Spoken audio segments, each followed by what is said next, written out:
The movie begins. In the present day, researchers in the Arctic Circle uncover the buried wreckage of a large, wing-shaped aircraft. While investigating the aircraft's interior, two of the researchers discover a frozen, circular object with a red, white and blue motif. In March 1942, Hydra forces led by Johann Schmidt invade a stone church in Tonsberg, Norway, seeking a mysterious cosmic artifact known as the Tesseract, which possesses untold powers. Upon discovering the true Tesseract, Schmidt has the church keeper who guarded it killed, along with everyone else in the village. In 1943, Steve Rogers is once again rejected for military duty on the battlefields of World War II, despite making multiple attempts at different enlistment offices, due to his frail physical appearance and numerous health issues. While attending Stark Expo with Bucky Barnes, Rogers attempts to enlist again. After overhearing Rogers' conversation with Barnes about wanting to help in the war, Abraham Erskine allows Rogers to enlist as a candidate of Project Rebirth, a super soldier experiment being conducted by the Strategic Scientific Reserve under the supervision of Erskine, Chester Phillips, and Peggy Carter. Hello, don't get mad, I'm just meditating to my film crush Agent Carter, she's damn beautiful. During basic training, Phillips is unconvinced by Erskine's claims that Rogers is the right person for the procedure, but relents after seeing Rogers commit an act of self-sacrificing bravery. For sure was disappointed in Rogers. How can you risk your life just to prove you fit to be where you are? Rogers, next time try a landmine, you will swallow it for the world. I am not joking, I can't do such. I really respect my life. The night before the treatment, Erskine reveals to Rogers that Schmidt underwent an imperfect version of the procedure and suffered negative side effects due to his inner ambition for power and obsession with becoming a superior man. However, he reassures Rogers that he chose him because he believed Rogers was an inherently good man and one that, because he had been weak his whole life, would not lose respect for the strength he would gain. Back in Europe, Schmidt and Arnim Zola, using one of his machines, successfully harnessed the energies of the Tesseract, intending to use the power to fuel Zola's inventions. Meanwhile, Schmidt, having discovered Erskine's location, dispatches an assassin to kill him. In New York City, Erskine subjects Rogers to the super soldier treatment, putting him in a special chamber where he is injected with the super soldier serum and dosed with Vita-Rays. Rogers emerges from the chamber taller and with an enhanced physique. After witnessing the success of the experiment, one of the attendees reveals himself to be Schmidt's assassin, Heinz Kruger, who shoots Erskine, killing him. Kruger grabs the last vial of the super soldier serum and escapes the facility into the streets of New York. Rogers runs after Kruger, using his new strength and stamina to run down Kruger's car on foot. Despite attempting to escape in a submarine, Rogers manages to catch Kruger, but the vial of super soldier serum is broken in the process and the assassin immediately commits suicide by cyanide pill before he can be interrogated for information. Kruger is just insane. Murdering a person for self-belief, damn, Hitler was poisonous person, maybe promising them kingdom of Valhalla to them.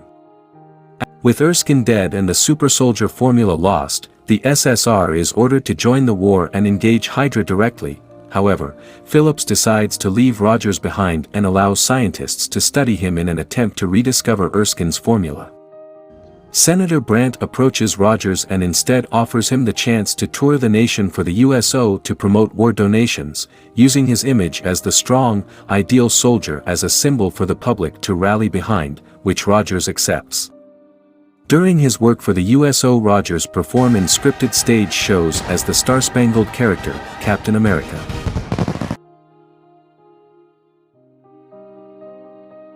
Rogers continues touring across the country. Captain America gains great popularity among the public, leading to increasingly more elaborate shows as well as making appearances in film strips, comic books, and other memorabilia.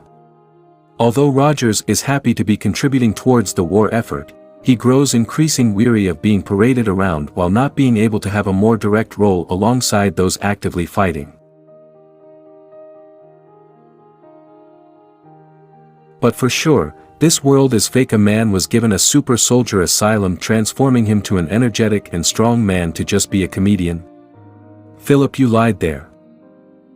Meanwhile, Schmidt unveils his new Tesseract-powered weaponry to 3 Nazi officers sent to oversee his operation, but uses the weapon to kill the officers after they realize that Germany is among a list of Schmidt's intended targets.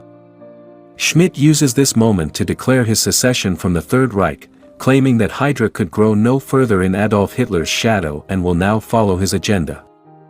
Hydra continued to siphon energy from the Tesseract, using the stored energy to create a variety of weapons and integrated it into a range of vehicles and other technology, quickly giving the faction the potential to become a major threat to the war front and the world at large.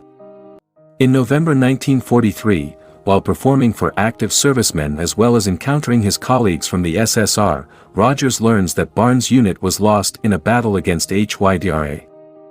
Despite Philip's insistence on the futility of the situation, Rogers refuses to believe that Barnes is dead and becomes determined to mount a solo rescue attempt, receiving help from Carter and Howard Stark, who fly him behind enemy lines. Rogers manages to sneak into Hydra's main factory where he finds and frees most of the captive soldiers who begin a riot and start escaping while Rogers continues on to find Barnes, who he discovers in a separate room where he was being operated on. Schmidt, seeing the prisoners escaping and Rogers moving through the facility, sets the factory to self-destruct to cover Hydra's operations and evacuate to another facility. As the building begins to detonate, Schmidt confronts Rogers on a high catwalk where he makes light of his similarities to Rogers following their mutual use of the super soldier serum. Schmidt expresses his belief that they have risen above the visage of normal humans before revealing his face to be a mask, removing it to display the red, skull-like face that earned him the sobriquet, the Red Skull.